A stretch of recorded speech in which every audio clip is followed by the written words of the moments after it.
special we've done other than the 5-year anniversary of this channel, on which Kevin here held a parade.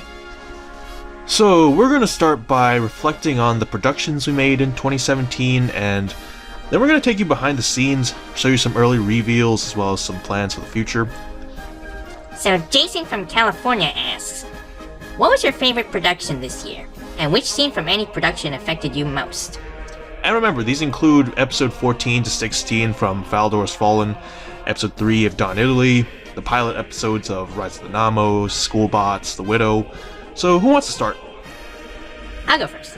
The scene I remember most is probably in Schoolbots, when he gives me the biggest popcorn, cause he just likes me that much. But I hate how I'm portrayed so selfish. I mean, it's obvious he has a crush. I'm always just ignoring her or pushing her away. I'm portrayed that way too in the movie. All I care about is some stupid directive, and not about you, Wawa. True. But yeah, I'd say Schoolbots is my favorite. That part where Kevin tries to comfort you and he calls himself a dictator. And you're like, what? And freaked out until he clarifies what it means. Yeah, for those who don't already know, in real life I did actually give cosine of fried chicken as the answer in math class. In fact, I do that like at least once a year, giving completely unexpected or ridiculous answers. It's part of my style of humor, But the character Kevin is not completely like me. He's loosely based off my in real life self, but not 100%. So I like Dawn Italy the best. I love how Donnie is always so charged with anger, kind of like me. And the whole, our thing counts for friendship, this family counts for everything! That oath thing. Yeah, keep in mind, this actually happened in real life too. Like, the actual Dawn Italy writes the script for me. Yes, he's a real person. All those people at the console election are also, they were real players. Some of them still have social media, and they update a wiki and that stuff. I'm in contact with several of them, not just Don, but his boss Isildur, his loyal henchman Riku, and Josh and some other people. Yes, this is real. Donnie did run an actual mafia clan in RuneScape about a decade ago. They did dicing, flower games, and the like until gambling was removed. Thought I'd throw that out there for anyone who didn't know. My most memorable scene would be from Faldor episode 16, though. Like the Karanis singing the Drenorian national anthem at the end. I'm part German, and I'll tell you more about this later. And I instantly recognized that as a Nazi party anthem. And that tune, juxtaposed against all these horrific ideas.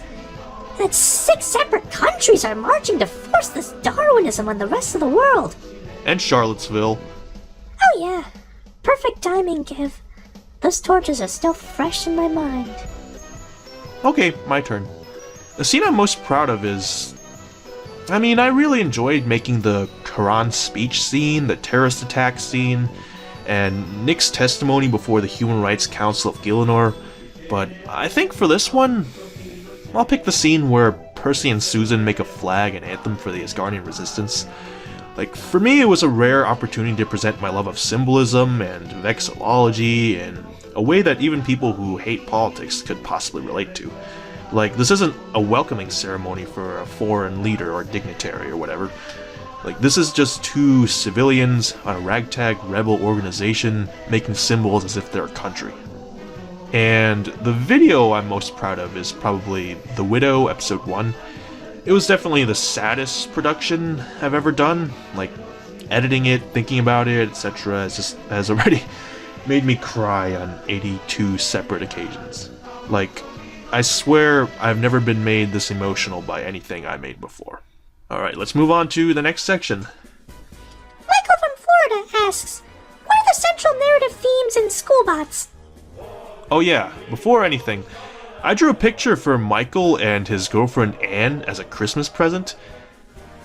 Yeah, that scene from the movie just got me so choked up. Like, Eve starts to see how much Wally cares for her, and wow. Nathan from Ohio says, you should take that picture and hang it up. I will. Thanks for the compliment. Anyway, back to Michael's question. So, 4 narrative themes I can think of off the top of my head. Like some of these are like pretty early to explain. Like one of them that's not too early would be the dictator theme, particularly in the character Kevin.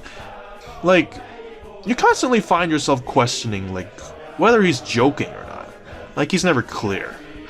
In real life, I'm clear most of the time when I'm, making jokes, but I hate being clear, honestly. I hate making the stupid disclaimers. It just ruins the fun in joking.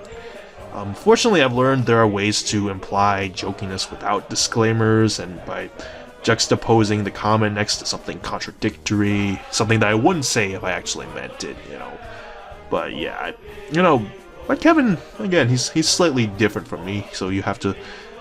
I'll leave that up to you to judge whether he's really joking. Does he really mean? Does he really believe what he's saying? Or is he... is he a joker? Or is he going through some immense suffering that causes him to take on these sort of beliefs? And the other 3 themes are pretty... they're really early. We haven't really explored them much in the first episode. But I'll lay them out here for anyone who's curious. Outcastedness is the second theme, and I encourage you to look that in every one of the characters, and as well as stifling. So much of what wants to say you can't say, not because it actually hurts anyone, and again, this is present in all the characters, but particularly in some more than others. And empathy, that's the final theme. Should you... This is really, again, it's really early, but should you stop empathizing with someone just because you may find some of his beliefs or interests or behaviors to be quote-unquote abhorrent? Does a bad person, in your opinion, does that really disqualify them from any worthiness of empathy, of being understood, of being sympathized with, of people just getting him, So, Addison from Illinois asks, what are the ethnicities of your characters in Schoolbots? Ooh, I'll start this one. My outer casing is from Ingolstadt, Bayern, Deutschland. And my motherboard is from Dunlager, Air. And my wires are from Mykolaiv, Ukraine. And my battery is from Chernihiv, Ukraine. And as for me, my eyes are from Dumfries, Alba. My motherboard is from Glamorgan, Wales, or Morganu, Cymru. My wires are from Bonanovici, Belarus, and my treads are from Smolensk, Russia. And I've yet to decide my character's ethnicity. Should I be multiple ethnicities or just a single one, like I am in real life? Multiple would be certainly very interesting, but I feel ethnic homogeneity would contribute more to the stifling theme. In my real life, I feel like belonging to my one ethnicity is a cause of my feeling constantly stifled. I'm not part of the cultures I'm most interested in, which I feel closes up many pathways for me to truly embrace them and learn about them. So, Kevin E. from Illinois asks, what projects do you anticipate for 2018? So, filming for Dawn Italy episodes 4 to 10 is set to resume the second week of January. Faldor's Fallen will resume when some issues with voice actors are resolved. Schoolbots will continue. It seems to be everyone's favorite along with Dawn Italy. And the next 2 ideas may become series after The Widow is finished. For the record, The Widow will be my second feature-length film. It will conclude after 5 episodes, and then it will become, my second masterpiece. And feel free to vote on which of these series you'd like to see, or even suggest your own. So the first is Double Spybots, or Spybots, I don't know yet. And I don't have a thumbnail made for this either, but... So basically, Yeva Poklonska, or Eve, and you know which politician I'm satirizing through this, is the Putinist puppet governor of Crimea, but she's 100% ethnically Ukrainian, which is why she has secret Ukrainian nationalist sympathies and plans to start a rebellion. And Vali, that's how you say it in East Slavic, is a Belarusian government agent working for Lukashenko, the dictator of Belarus, to spy on both the Ukrainian and the Russian governments. But he's officially here in Crimea to serve Governor Yeva's puppet government, as a sort of ministry worker and stuff. But Yeva develops a special bond with Vali, and because of this special bond, she feels comfortable sharing with Vali her secret plans. And this influences Vali to become nationally conscious about his own country, Belarus, because the Belarusian language is not spoken by more than 10% of Belarusians in Belarus, and they're all ethnically Belarusian. It's kind of like how Ireland doesn't speak Irish, and the Belarusians typically speak Russian instead, and dictator Lukashenko is constantly blamed for being the cause of this decline, although I would argue against him being the cause.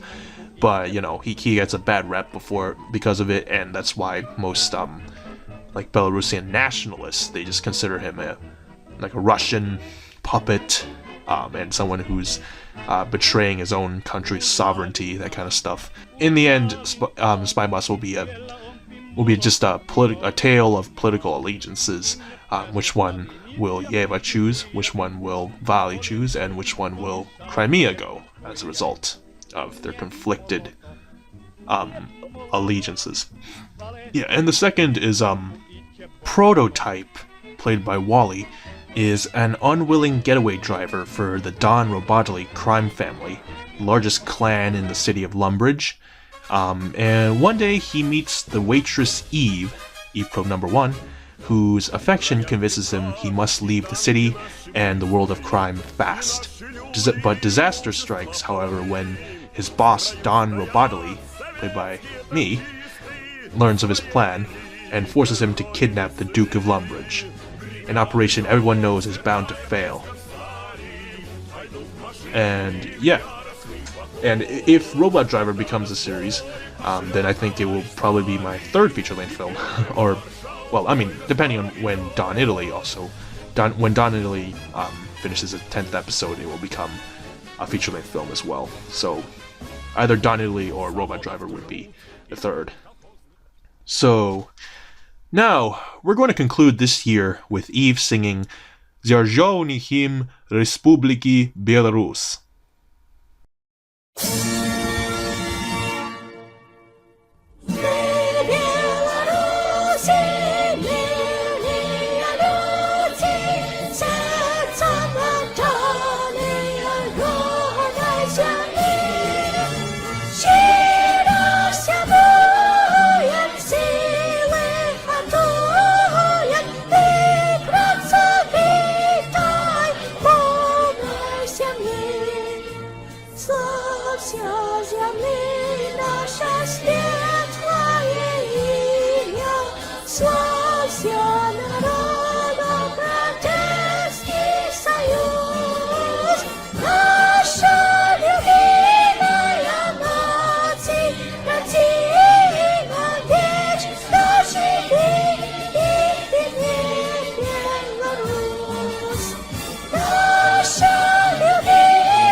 связями наше светлое имя, славься народа, Братский союз, наша любимая Мать Родима, вечно живи и Беларусь. Наша любимая Мать Родима, вечно живи и Беларусь.